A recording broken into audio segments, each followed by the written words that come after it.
La generación Z tomó el Zócalo sin manuales ni liderazgos tradicionales, solo con la certeza de que la violencia, la impunidad y la corrupción ya no caben en discursos oficiales. Mientras el gobierno defendía vallas como si fueran patrimonio cultural, las y los jóvenes demostraron que el hartazgo también organiza y que las calles siguen siendo el espacio donde se desnuda el poder. El choque con la policía era cuestión de tiempo. Sin Guardia Nacional ni ejército, la contención recayó en quienes siempre pagan los costos políticos ajenos, mientras la Suprema Corte quedó convertida en el lienzo involuntario del enojo social. Pero lo importante ocurrió lejos de los gases lacrimógenos. 50,000 personas entrando al Zócalo por su cuenta, sin partidos, sin acarreos, sin permiso. El asesinato del alcalde Carlos Manzo fue la chispa que recordó que el silencio institucional también mata. Y aunque el gobierno y oposición apostaron a minimizar la marcha, quedaron descolocados. Las nuevas generaciones demostraron que ya no están dispuestas a ver el país desde la grada. La lección es incómoda pero clara. Cuando las autoridades se alejan de la realidad, las y los jóvenes llenan el vacío. Y esta vez no fueron a pedir nada, fueron a decir que ya no creen en excusas. Hoy es martes 18 de noviembre de 2025 y estas son las claves de la noticia. Canadá alerta por riesgos de viaje en 13 estados de México. La Secretaría de Seguridad Ciudadana reporta 14 policías hospitalizados tras la protesta. El PRI ofrece asesoría legal a familias de estudiantes detenidos. Paquete económico de Puebla prioriza bienestar social, afirma Armenta. La COFEPRIS impide liberación de vacuna actualizada, alerta a Ramírez Barba. Foro analizará acceso al agua en Tabasco. Y además, mucho más. Yo soy Fernando Moctezuma Ojeda y aquí comenzamos. Un espacio para entender lo que ocurre y por qué importa. Aquí comienzan las claves de la noticia. Con Fernando Moctezuma Ojeda. El gobierno de Canadá emitió una alerta de viaje por el incremento de la violencia y la actividad delictiva en México, con un llamado a evitar traslados no esenciales y extremar precauciones en 13 entidades donde operan diversos grupos criminales, entre ellas Chiapas, Chihuahua, Colima, Guanajuato, Guerrero, Jalisco, Michoacán, Nayarit, Nuevo León, Sinaloa, Sonora, Tamaulipas y Zacatecas. La autoridad canadiense reportó incidentes de robos, agresiones sexuales y secuestros en áreas turísticas, incluso dentro de hoteles, y advirtió sobre personas que se hacen pasar por policías para cometer asaltos. Como medidas preventivas, recomendó a sus ciudadanos revisar la autenticidad de los cuerpos de seguridad con los que tengan contacto, usar con cautela el transporte local y mantenerse informadas e informados sobre las condiciones de seguridad en cada región, así como atender las indicaciones de las autoridades mexicanas durante su estancia. Fíjese usted, la alerta de viaje para la mitad del país, 13 entidades, es la mitad del territorio nacional, pero en México no pasa nada. Y por su parte, el titular de la Secretaría de Seguridad Ciudadana de la Ciudad de México, Pablo Vázquez, informó que 14 policías continúan hospitalizados y 26 más fueron dados de alta tras los enfrentamientos registrados el sábado pasado durante la marcha de la Generación Z, donde participaron alrededor de 17,000 personas, sí como no. En fin, el funcionario visitó a las y los agentes lesionados y afirmó que sus heridas no ponen en riesgo su vida. De acuerdo con la Secretaría de Seguridad Ciudadana, un grupo identificado como el Bloque Negro derribó vallas en torno al Palacio Nacional con martillos y piedras, lo que derivó en el uso de gas lacrimógeno y polvo extintor por parte de los cuerpos de seguridad. Pues no que no, hombre. La dependencia reportó a 100 policías y 20 civiles heridos, cerca de 20 personas detenidas y una más remitida por faltas administrativas. En su mensaje público, Vázquez reconoció la labor operativa de las y los elementos durante la contención. Un día después, la discusión pública se centró en el desempeño de la policía capitalina y la respuesta del gobierno local, mientras que la presidenta Claudia Sheinbaum, en una gira por Tabasco, afirmó, se lo comentaba ayer, que no hay divorcio entre pueblo y gobierno, y rechazó los hechos violentos ocurridos en el Zócalo. Oiga, ¿y de los machetes no hablaron? Por lo pronto, vamos al panorama. En el panorama le cuento que en Nueva York el Consejo de Seguridad de la ONU aprobó una resolución propuesta por Estados Unidos que define el mandato de la Fuerza Internacional de Estabilización para Gaza, parte del plan del alto al fuego impulsado por el presidente Donald Trump. El texto obtuvo 13 votos a favor y las abstenciones de Rusia y China. Hamas rechazó la presencia de personal militar extranjero, argumentando que sustituiría la ocupación militar por la tutela internacional. Washington calificó la adopción del documento como un avance significativo para la seguridad en Israel y la reconstrucción de Gaza. Trump celebró la votación y afirmó que la resolución contempla la creación de una junta de paz que él encabezaría, agradeciendo el apoyo de países de Medio Oriente. El plan prevé una fuerza internacional que trabajará con Israel, Egipto y policías palestinos entrenados para asegurar fronteras y avanzar en la desmilitarización del territorio. En Washington, una nueva investigación advierte que más de 22 millones de personas, incluidas, escuche usted, 5.4 millones de niñas y niños menores de 5 años, podrían morir por causas prevenibles hacia 2030, debido a recortes simultáneos en la ayuda internacional realizados por Estados Unidos, Alemania, Francia y Reino Unido. El análisis actualiza un estudio previo centrado en el desmantelamiento de USAID y estima ahora 22.6 millones de muertes adicionales en un escenario severo, con un rango de entre 16.3 y 29.3 millones. El recorte coordinado de las principales economías occidentales es considerado sin precedentes por los autores, quienes destacan su impacto en programas contra VIH, SIDA, malaria y tuberculosis. Un escenario de reducción más moderado provocaría 9.4 millones de decesos adicionales. Los recortes comenzaron tras la llegada de Donald Trump a la presidencia, quien redujo más de 80% la ayuda exterior de Estados Unidos y desmanteló la USAID. Europa también ajustó sus presupuestos para priorizar el gasto en defensa tras la guerra en Ucrania. En Japón, un sismo de magnitud 5.7 ocurrió frente a las costas niponas a las 4:06 minutos hora local, 4 de la mañana con 6 minutos hora local, con un epicentro a 10 kilómetros de profundidad, es decir, muy poco, esto al este de la isla Honshu. Hasta el momento no se han reportado víctimas ni daños. En el Pénjamo, autoridades de Guanajuato confirmaron la quema de vehículos en 2 tramos de la carretera federal 90 Pénjamo-La Piedad y la contención de un tercer bloqueo atribuido al cártel Jalisco Nueva Generación. Fuerzas federales, estatales y municipales desplegaron un operativo en la zona limítrofe con Michoacán, liberando puntos afectados y evitando nuevas obstrucciones. Los incidentes ocurrieron a la altura de Tequería Real de Pénjamo en la comunidad de Laguna de Cortés. Un tercer intento de bloqueo en San Rafael de la Maraña fue frustrado, mientras que hombres armados dispararon contra policías municipales durante su huida sin causar heridos. La Fiscalía Estatal realiza investigaciones y se mantiene en comunicaciones con autoridades michoacanas, donde también se registraron bloqueos en 12 municipios. En Purépero, una avioneta tipo Cessna 200 se desplomó en los campos agrícolas de Villa Mendoza, en el municipio de Michoacán, dejando 5 personas heridas. La aeronave volaba de Guadalajara hacia Puebla y, según datos preliminares de Protección Civil, presentó una falla mecánica que obligó al piloto a realizar un aterrizaje de emergencia. El aparato se incendió tras el impacto y bomberos acudieron a sofocar las llamas. Las autoridades no han dado a conocer la identidad ni el estado de salud de los ocupantes. Y en más información le platico que el Partido Revolucionario Institucional anunció que puso a disposición de las familias de las y los jóvenes detenidos un equipo, esto en el marco de las protestas de la Generación Z, puso a su disposición un equipo jurídico para brindar acompañamiento gratuito.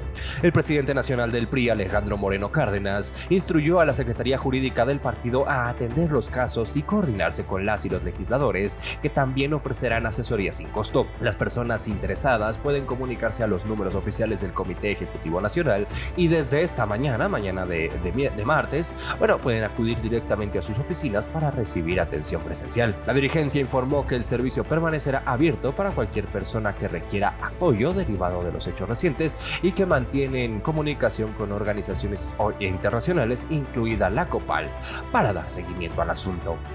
Comento que los teléfonos oficiales, por supuesto, están disponibles en fermoctezuma.news. Y en otros temas, le cuento que el gobernador de Puebla, Alejandro Armenta, presentó el paquete económico 2026 por más de 131,000 millones de pesos, esto sin nuevos impuestos y con la prioridad en gasto social, seguridad y obras comunitarias. El gobernador Alejandro Armenta destacó que la administración liberó una carga financiera del Museo Barroco, lo que generó un ahorro de 8,000 millones de pesos para redirigir a proyectos prioritarios. Según el documento, el 77% del presupuesto se orientará a educación, salud, vivienda, deporte, seguridad y programas comunitarios, además de incluir estímulos fiscales para promover el empleo y apoyar a las personas con discapacidad, personas adultas mayores y jóvenes. La secretaria de Planeación y Finanzas, Josefina Morales, informó que los ingresos estatales crecerán 4.1%, esto sin aumentar impuestos, y que más de 7,600 millones se asignarán a obra pública, incluidos proyectos de transporte por cable, infraestructura hídrica y nuevos centros educativos y de rehabilitación. El presupuesto también prevé más de 1,600 millones para el campo y más de 2,000 8.300 millones para proyectos comunitarios. La administración estatal afirmó que el paquete consolida la estabilidad financiera y se alinea al Plan Estatal de Desarrollo 2024-2030 y las políticas federales. En tanto, bueno, vamos al visor. Visor. Las claves del mundo empresarial. Con Alejandra Bailón. Gracias, Fernando. Buenos días para ti y la audiencia. Grupo Palacio de Hierro alista una transformación profunda bajo el liderazgo de su nueva CEO, Eleanor de Boyson, enfocada en omnicanalidad, personalización y una experiencia emocional de lujo. La estrategia busca consolidar a la marca como referente global, atraer a nuevas generaciones y fortalecer la conexión con clientes tradicionales. El mercado mexicano de bienes de lujo mantiene crecimiento sostenido y la empresa ha registrado incrementos de doble dígito en ventas físicas y digitales pese a presiones en costos y utilidades. The Boyson plantea un enfoque centrado en storytelling, cercanía y un modelo que combine exclusividad con accesibilidad emocional. La directiva apuesta por experiencias diferenciadas en tienda, colaboraciones con marcas juveniles, eventos especiales y drops exclusivos. También impulsa un modelo omnicanal integrado donde la atención personalizada, incluidos los personal shoppers, genere comunidad y relaciones de largo plazo. El objetivo es elevar el estándar del lujo mexicano y modernizar la propuesta para conquistar a la generación Z sin perder la esencia histórica que caracteriza a Palacio de Hierro. El BMW Serie 3 cumple 50 años en un momento de transición hacia New Class, la plataforma eléctrica que marcará su reinvención más profunda. El modelo lanzado en 1975 ha sido clave para la expansión global de BMW y ha evolucionado a través de generaciones que definieron el concepto de sedán deportivo compacto. México ha tenido un papel relevante en su historia, primero con el ensamblaje del E36 en Lerma y desde 2019 con la producción del G20 en la planta de San Luis Potosí, que hoy es una sede estratégica para el modelo. Para celebrar el aniversario, BMW lanzó en el país la edición especial 330 E50 Hare basada en el híbrido enchufable. La llegada de New Class en 2025 implicará un cambio estructural en arquitectura, software, propulsión y experiencia digital, manteniendo el carácter dinámico del Serie 3. La planta de San Luis Potosí forma parte del plan global de esta transición, consolidándose como pieza clave en el futuro del sedán. La automotriz china JAC queda fuera del arancel de hasta 50% en vehículos provenientes de países sin tratado comercial gracias a su planta de ensamblaje en Ciudad Sahagún, Hidalgo, que opera bajo esquemas industriales como IMEX y PROSEC. La instalación activa desde 2017 bajo el modelo SKD pasó de producir poco más de 1,000 unidades a una capacidad cercana de 60,000 anuales, con entre 25% y 30% de componentes localizados en México. Ante la inminente política que busca mayor interacción local, JAC se convierte en la única marca china con ventaja competitiva y comienza a atraer a otras firmas asiáticas interesadas en maquila. 8 automotrices han buscado acercamientos, aunque la empresa descarta compartir su planta. La compañía anunció inversiones por 3,000 millones de pesos para expandir el complejo, duplicar líneas de producción y sumar un patio logístico. Aunque podría exportar hasta 100,000 unidades si fuera necesario, JAC mantiene su enfoque en el mercado mexicano y en ajustar su producción a la demanda interna. Hasta aquí el visor empresarial, Fernando. Excelente martes. Muchísimas gracias, Ale. Excelente martes. Oiga, y ahora escuche usted que es muy delicado lo que le voy a contar. Fíjese, el diputado Héctor Jaime Ramírez Barba, quien es integrante de la Comisión de Salud, es integrante del grupo parlamentario del PAN y además también, es médico, advirtió que la vacuna actualizada contra COVID-19 de Pfizer sigue sin liberarse para el sector privado pese a que ya se aplican en instituciones públicas. Señaló que la COFEPRIS, la Comisión Federal contra Riesgos Sanitarios, mantiene trámites que retrasan su disponibilidad en farmacias y hospitales, lo que ha provocado demoras para quienes buscan alternativas fuera del sistema público. Explicó que el biológico se aplica en el sector gubernamental bajo esquemas de emergencia, mientras que para su venta privada se exige un registro sanitario completo.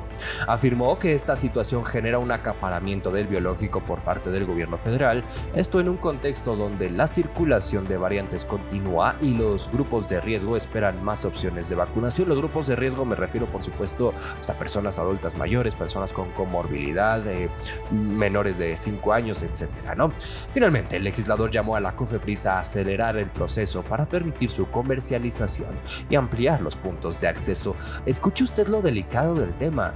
Es el monopolio de la salud, es acaparar las vacunas y solamente yo, gobierno, te puedo suministrar las vacunas. Esto, por supuesto, que atropella el derecho de usted y el derecho mío y el derecho de todas y de todos nosotros al acceso a la salud. Por lo pronto, bueno, vamos a los indicadores. Indicadores. Las claves de los mercados con Arely Méndez. Gracias, Fernando. Este lunes no hubo actividad bancaria debido al feriado por el aniversario de la Revolución Mexicana, por lo que el dólar en ventanilla continúa hasta en 18.79 pesos a la venta y 17.77 a la compra, mientras que el euro se ubica en los 21.28 a la venta y 21.26 a la compra. La gasolina Magna se vende hasta en 23.68 pesos por litro, la Premium en 25.77 y el diésel en un máximo de 26.34 pesos por litro según el precio promedio nacional. Mientras tanto, la mezcla mexicana de exportación se ubicó en los $57.32 por barril. Por su parte, el índice de precios y cotizaciones de la Bolsa Mexicana de Valores finalizó la jornada en 62.328.63 puntos, una baja del 0.33%. Hasta aquí los indicadores del día, Fernando. Excelente martes. Excelente martes, Arely. Muchísimas gracias. Ya casi para terminar, le cuento que este martes 18 de noviembre, es decir, hoy mismo, se realizará en Villahermosa, Tabasco, el foro Agua para Tabasco, esto encabezado por el diputado federal Erubiel Alonso Cue, para debatir sobre el acceso, la disponibilidad y los retos hídricos en la entidad. El encuentro, abierto al público, tendrá lugar a las 12 horas, por supuesto tiempo local, en el Hotel Viva y reunirá a representantes sociales, comunitarios y legislativos para analizar propuestas y experiencias sobre el suministro de agua. El evento busca generar un diálogo plural que contribuya a las futuras políticas e infraestructura hídrica en Tabasco. Esto, por supuesto, bueno, en el marco de la próxima discusión de la Ley Nacional de Aguas allá en la Cámara de Diputados. Y antes de despedirnos, hay más información. Más información con Carmen Delgadillo. Gracias, Fernando. Excelente martes. La UNAM nombró a Manuel Palma Rangel como titular de la Secretaría de Prevención y Apoyo a la Movilidad y Seguridad Universitaria. El rector pidió una evaluación diagnóstica y reforzar la corresponsabilidad comunitaria. Palma ofreció fortalecer estrategias preventivas y de coordinación. La jefa de gobierno, Clara Brugada, anunció que buscará traer una nueva osa panda a la Ciudad de México para acompañar a Xin Xin, el último ejemplar en México y el más longevo de Latinoamérica. La propuesta se planteó ante el embajador de China y se vincula a la cooperación bilateral. La línea 1 del metro reabrió totalmente tras su modernización, incluyendo Juanacatlán, Tacubaya y Observatorio. El recorrido Pantitlán-Observatorio toma 40 minutos y dará servicio a 850,000 personas. Observatorio fue reconstruida y ahora cuenta con accesibilidad universal y 13 elevadores. Más del 50% de las personas compra a meses sin intereses en el Buen Fin 2025. El 45% gasta entre 3,001 y 7,000 pesos y 45% usará parte del aguinaldo. Los electrónicos lideran las compras. 6 de cada 10 acudirán a tiendas físicas y 55% considera las promociones algo reales y aceptables. La FIFA lanzó el FIFA Pass, que dará citas prioritarias para tramitar visa a quienes tengan boletos para el Mundial 2026 en Estados Unidos. El mecanismo busca agilizar el ingreso de visitantes. En la primera fase ya se vendió más de 1 millón de entradas y Estados Unidos prevé un impacto económico significativo. Google amplió Flight Deals, su herramienta de inteligencia artificial para buscar vuelos económicos a más de 200 países y más de 60 idiomas. La función permite encontrar opciones con lenguaje natural y complementa mejoras en planificación de viajes y reservas mediante inteligencia artificial, disponibles inicialmente en Estados Unidos. Un estudiante de 22 años en Múnich creó la startup Proyecto S para detectar y retirar basura espacial mediante satélites con radar y sondas robóticas. Baviera financiará con 1 millón de euros su primera misión en 2026 ante el creciente riesgo por desechos en órbita. Varios artistas, entre ellos Paul McCartney, lanzaron un álbum de grabaciones silenciosas para pedir al Reino Unido que frene el uso de obras con derechos de autor en el entrenamiento de inteligencia artificial. La campaña, apoyada por figuras como Kate Bush y Hans Zimmer, busca proteger la propiedad intelectual creativa. Un estudio en la revista Neurology señala que menores ingresos y grupos históricamente subrepresentados presentan más factores de riesgo modificables de demencia. Destacan pérdidas de visión, aislamiento social, cuya atención podría reducir hasta 21 y 20% de casos potencialmente prevenibles. El cáncer de pulmón sigue siendo el más mortal en España, con 23.239 muertes en 2024 y solo 30% de supervivencia a 5 años. Aumenta la mortalidad en mujeres y más de la mitad de los casos se detectan en fases avanzadas. El GCP pide más prevención, diagnóstico precoz e inversión. Fernando, la información. Muchísimas gracias, Carmen. Excelente martes. Y con esto llegamos al final de este espacio. Antes de despedirme, quiero pedirle que considere seguirme en esta plataforma, comentar sus opiniones y si la información le resultó útil, comparta este episodio con quien usted crea que también le puede ser de utilidad. La redacción de este guión estuvo a cargo de Camila Gómez, la producción es de Neri Castillo y yo soy Fernando Moctezuma Ojeda. Como siempre, le agradezco muchísimo que me permita acompañarle el favor de su confianza y le recuerdo que los detalles de toda esta y mucha más información la encuentra disponible en fermoctezuma.news y en todas las redes sociales como @fermoctezumao. En fin, que tenga un excelente martes, cuídese mucho, si así ha de ser, lo espero aquí mañana y ya lo sabe, pásela bien. Ahora sabes lo que de verdad importa. Esto fue Las Claves de la Noticia. Las Claves de la Noticia. Presentado por fermoctezuma.news.